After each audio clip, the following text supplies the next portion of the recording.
you're a conservative. Is it conservative to blow up the deficit to the extent that they have $4 trillion over 10 years? Of course not. Of course not. Well, that's what the One Big Beautiful Bill does. Well, It was the that's biggest because the One Big Beautiful Bill did not have enough cuts in it. Progressive voice Brian Tyler Cohen walked straight into unfriendly territory on the Alex Michaelson show, where he went head-to-head with MAGA loyalist Jon Fleischman over a presidency that many argue is rapidly coming apart. Their clash focused on a White House that's clearly losing momentum, approval ratings sliding, public confidence eroding, and a growing realization that the disorder voters were told would somehow deliver results just hasn't done that. In this video, we're going to unpack some of the key moments from that tense exchange as it played out on Alex Michaelson's program. The stark contrast between Cohen's arguments and Fleischman's defenses reveals a lot about where both sides of the political divide currently stand. I'll also share my own perspective on what this debate really exposes beneath the surface. So let's break it all down together. Gallup poll numbers are in, and they do not bode well for President Trump. The president's job approval rating has fallen to 36%, the lowest of his second term.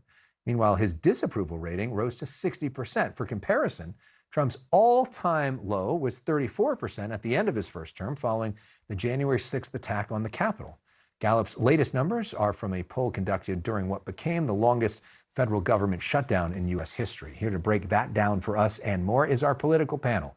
Brian Tyler Cohen is the host of the No Lie with Brian Tyler Cohen podcast, which is seen by hundreds of millions of people on his YouTube channel. And Republican strategist Jon Fleischman is here. You can read his work at SoDoesItMatter.com. Great writing there. Also the publisher of the Flash Report. Brian, welcome back. John, good to have you here for the first time. Thank you, sir. Great to be here. So let's start with President Trump's approval rating. What do you make of that, Brian? I think that people are recognizing the con that they've been sold. This guy swept into office amid a fury of populist promises that he would lower the cost of groceries, of eggs, of housing, of rent. And then he got into office, engaged in a trade war that sent the cost of everything surging, cut everybody's health coverage, Medicaid, ACA subsidies, food assistance. And on top of all of that, had the audacity to actually focus his attention on encrusting his Oval Office in gold, building a $350 million ballroom, buying a couple of Gulfstream jets, getting his own Qatari jet that he retrofitted to the tune of $1 billion, paid for by American taxpayers. And so, I mean, it's just... He says that one won't be, but we'll see. Your point taken. You're not a fan. Right. What do you think? I mean, and do you agree? Do you think the president's doing a good job? Well, I guess the short answer is I think the president's doing an infinitely better job than Harris would have done, not surprising from your conservative panelist. But I think that these polling numbers all need to be taken in context, because if you go back and look all the way back, Reagan, Clinton, Obama, both Bushes, Carter, Ford, Johnson, Truman, all at some point during their presidencies had polling numbers in the mid-30s. Just like Trump does. It goes up and it goes down. I will say the economy is a problem for the president, and I think that becomes the biggest issue. I think while a lot of the stuff that my panelist here has brought up are sensational, I don't think the approval numbers for the president rise or drop based on whether or not he's putting an addition on the White House. But when people's prices, when they're buying groceries, when people are buying gas and those prices go up, that's a problem. And when the president decided to go out and start, he definitely said, we're going to end the Biden economy and we're starting the Trump economy. And he imposed all of these tariffs, taxes, right? I think that's not had a good effect on the price of goods. And we've now seen him now scrambling and actually untariffing a bunch of things, which is a challenge. But the polling numbers don't really bother me. They may bother him, because I think he's very concerned about what his polling numbers are. This stuff goes up and it goes down. It's the nature of things. You pointed out that Ronald Reagan had lower poll numbers and then went and won 49 states. Right. In 1982, there was a recession. Again, it's economy related. And so I think that President Trump over the next year, if he's able to turn the economy around, he will save the midterm elections. But if the economy stays where it is right now, it's not going to be a positive night for Republicans next November. And it's interesting you're saying the way to turn the economy around is to get rid of the tariffs that he implemented. That would be one helpful thing. I also think when all the great economic policies in the One Big Beautiful Bill get implemented, that's going to have an overcharging effect on driving the economy, as my colleague will tell you. I'm sure that cutting Medicaid from 17 million Americans and cutting food assistance to the tune of $186 billion is going to just send the economy surging. Yeah. Well, again, I would remind you, especially like we're talking about the Medicare subsidies right now. These were a COVID era policy that were passed on the idea that during COVID, these would go up. And then on a completely partisan budget rescission bill, Democrats extended the temporary cuts for another 2 years. And now everybody wants to extend them again. So the idea is that on the political left, we don't care about the budget deficit. What we care about is growing the welfare state and giving more and more subsidies. Well, I would ask, you're a conservative. Is it conservative to blow up the deficit to the extent that they have $4 trillion over 10 years? Of course not. Of course not. Well, that's what the One Big Beautiful Bill does. Well, it was the that's biggest because the One Big Beautiful Bill did not have enough cuts in it. If we're going to get rid of the deficit, we need to true up federal spending. But it's not about eliminating the deficit. Sure it was it never is. about eliminating the deficit. Donald Trump in his first term added 25% of all debt that we have. His second term now adding another $4 trillion. These Republicans, if you're asking me to confirm for you that deficit spending is a bipartisan problem that is done by presidents of both parties, absolutely. What Brian Tyler Cohen lays out here hits the mark. Republican alarm over deficits has always been conditional. The national debt only turns into an emergency the moment a Democrat takes the Oval Office. When Republicans are running things, concerns about fiscal responsibility quietly fade into the background. We've already seen a clear real-world contrast. During the Clinton years, the U.S. actually reached a budget surplus and was on a credible path toward reducing the national debt. But that progress came with higher taxes, and that alone was enough for Republicans to blow up the entire effort. Since then, the pattern has been impossible to miss. A party genuinely committed to fiscal discipline wouldn't cheer as military spending breaks the $1 trillion threshold for the first time in history. It wouldn't rubber stamp an immigration enforcement agency with a budget that rivals, or exceeds, the armed forces of many countries. The talk of responsibility collapses the moment it clashes with power, punishment, or protecting corporate interests. That said, Jon Fleischman deserves a small amount of credit where it's warranted. Unlike many MAGA defenders, he at least admits that the economy isn't working for everyday people right now, and that sustained economic pain poses a real political risk for Republicans heading into the midterms. That acknowledgement alone puts him closer to reality than much of his side. Where his argument falls apart is in the belief that Trump's so-called big, beautiful legislation will materially improve life for working Americans. There's no credible evidence to support that claim. What it consistently produces instead is wealth flowing upward, stronger protections for the ultra-rich, and increased pressure on everyone else, rebranded as populism. On that front, Cohen's analysis holds, and once you measure the MAGA optimism against the actual facts, it simply doesn't hold up. But it's not good policy for America because it is to say to our grandchildren, we have a $48 trillion debt. I watched some congressmen say, I think from Northern California, say, hey, I got money for a fire engine for my district. And I'm thinking, really? You actually just borrowed money from our grandchildren to buy a fire engine.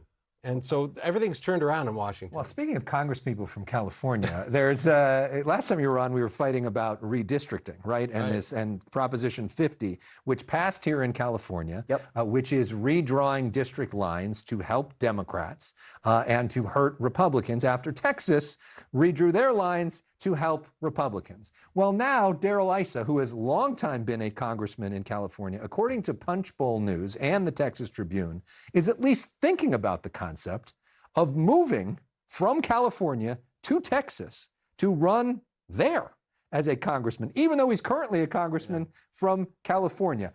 Issa's team, we reached out to him and asked him about it. They said, we don't have any news tonight, but stay tuned. That was the comment, which was not exactly a denial. You've known Darrell Issa for probably decades. Oh, sure. What do you make of this? I think that, this very, on both sides, admittedly partisan gerrymander in California has caused him to now be in a district that is very, very hard to win on purpose. It was gerrymandered to become a Democrat seat.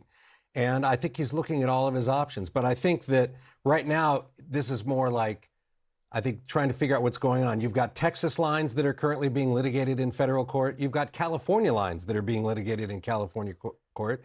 But I think that if those lines, I could see him doing some focus groups and some polling and seeing whether or not he can get away with it. Remember, Darrell Issa has national name ID because he, of course, was the chairman of the House Oversight Committee during almost all of the Obama administration. So he could make the leap. And of course, he's one of the wealthiest members of Congress. So he would certainly be able to communicate to the voters. And I could tell you one thing, if he were to make that leap, there's not a single voter in that district who wouldn't know what they were doing. And if they chose to say, hey, we want to elect him, that'd be interesting.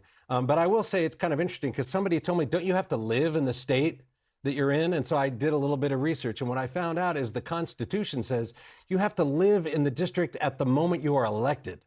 So he can be in Congress, represent a district in California, and then literally, if he wins his primary, then at his leisure in that that's a seat that was double digits for Harris. Yeah. And now the new seat is double digits for Trump. Yeah. He could literally run, and if he won, then he could move. But he would have to move. How does this feel to you? I mean, look, nothing says that somebody's going to have their finger on the pulse of what the people in that district in Texas need than a Californian who may or may not move there at some untold point in the future just because, he's wealthy enough and desperate to, retain his proximity to power.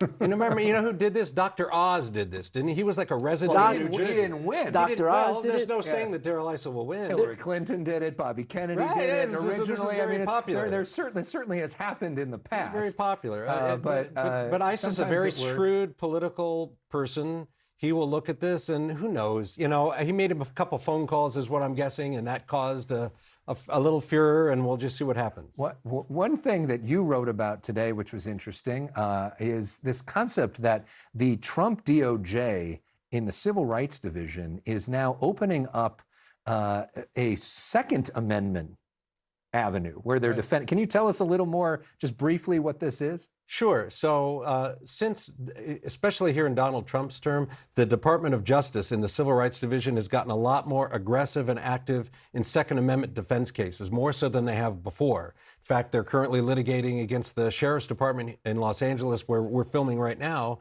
because the Sheriff's Department there is spending eons reviewing legal carry permits that Do you think this is a good thing? This new thing?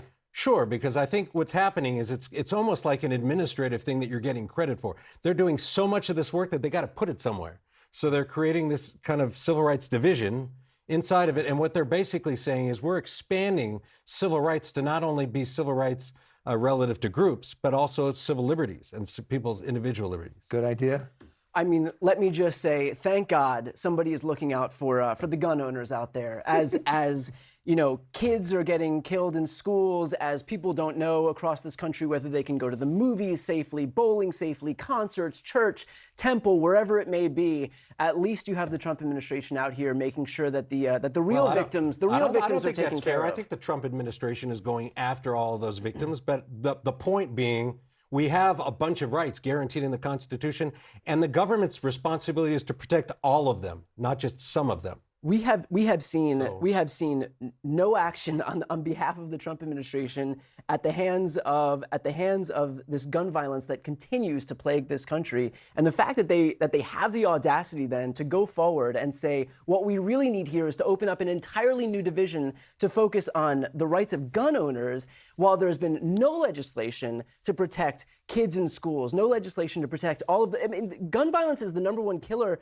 of children in this country, and the fact that we now have a division of the DOJ, the same DOJ that, by the way, is ignoring everything that's happening with the Epstein files. Understand what's going on here. This is to defend legal gun owners. These people that are shooting up schools are not legal gun owners. These are people that are getting guns illegally and taking Not lives. always the case, but a lot to of the your times. point. John, Brian, we got to leave it there because we're out of time, but really appreciate both of you coming in. What Brian Tyler Cohen highlights here cuts through the noise. The right is perpetually warning about fictional attacks on gun ownership, yet almost never grapples with the more fundamental issue. Do people have a right to live without the constant threat of gun violence? Firearm owners already enjoy broad legal protections. Everyone else continues to absorb the consequences of policies that refuse to reckon with the harm being done. This fits a familiar pattern from the Trump administration, conjuring a crisis that doesn't actually exist. Rather than confronting mass shootings, rising firearm deaths, or the systemic mental health failures Republicans routinely invoke after every tragedy, the response defaults to symbolism and culture war posturing. Mental health is mentioned just long enough to change the subject, then quietly dropped. No funding, no reforms, no sustained action, until the next incident forces the cycle to repeat. Despite the alarmism pushed by MAGA-aligned media, there's no serious effort underway to confiscate firearms. There's no coordinated Democratic campaign going door to door seizing weapons. The gun grabber narrative is a political scare tactic designed to energize supporters and divert attention from the lack of real solutions to violence and public safety. Instead of directing the Department of Justice towards substantive crime prevention, the administration opts for performative loyalty to gun culture, signaling allegiance while ignoring the real-world costs. It's empty, calculated, and ultimately does nothing to make people safer. So where do you land on this? Do you agree with Brian Tyler Cohen's framing from the Alex Michaelson show, or do you find Jon Fleischman more convincing? I'll give Fleischman some credit. He's not entirely detached from reality the way some MAGA commentators are, but he's still recycling the same talking points that keep this debate frozen in place. Let me know what you think. And if you found this breakdown useful, make sure to like, subscribe, and I'll catch you in the next one.